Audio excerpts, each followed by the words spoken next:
Membaca cerita Parahyangan yang dibandingkan dengan Kidung Sunda, Kidung Sundayana dan Serat Pararaton justru berpotensi menimbulkan perselisihan generasi Sunda Jawa Barat dengan generasi Majapahit Jawa Timur.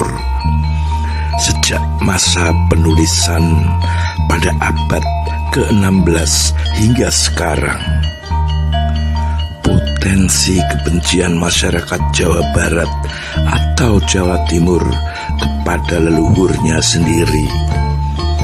Mengacu analisa para sejarawan, maka cerita Parahyangan, Kidung Sunda, Kidung Sundayana atau Serat Pararaton di mana tidak bisa diandalkan sebagai sumber dalam memutuskan perang Bubat.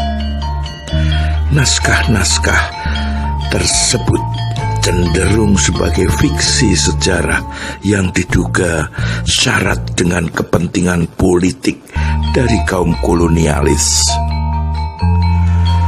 Perang Bubat berawal dari keinginan Raja Hayam Wuruk untuk memperistri putri dari kerajaan Sunda bernama Dyah Pitaloka Citra Resmi. Ada dugaan pernikahan ini didorong alasan politik karena hanya wilayah Sunda yang belum dapat ditaklukkan Majapahit. Pihak Sunda menganggap lamaran ini sebagai perjanjian persekutuan. Pada tahun 1357 Masehi, rombongan Raja Sunda beserta keluarga dan pengawal bertolak ke Majapahit mengantarkan sang putri untuk dinikahkan dengan raja. Raja Hayam Wuruk ingin menyambut tamu di persinggahan Bubat, namun ditentang oleh Gajah Mada.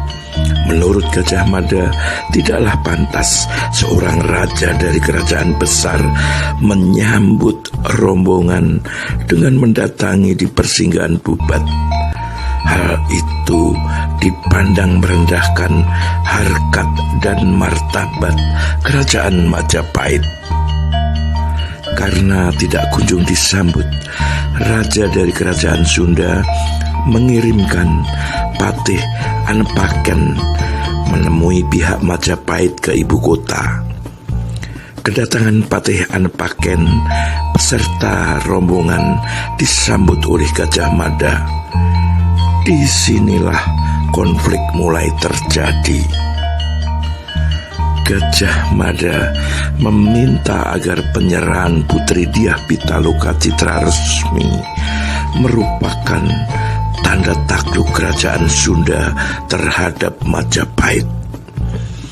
Pernyataan Gajah Mada membuat Patih Anepaken kecewa.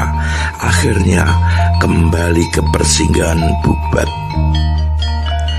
Selang hari kemudian, tanpa sepengetahuan Hayam Wuruk, Gajah Mada mendatangi rombongan kerajaan Sunda dengan membawa surat yang berisi permintaan agar kerajaan Sunda takluk terhadap Majapahit.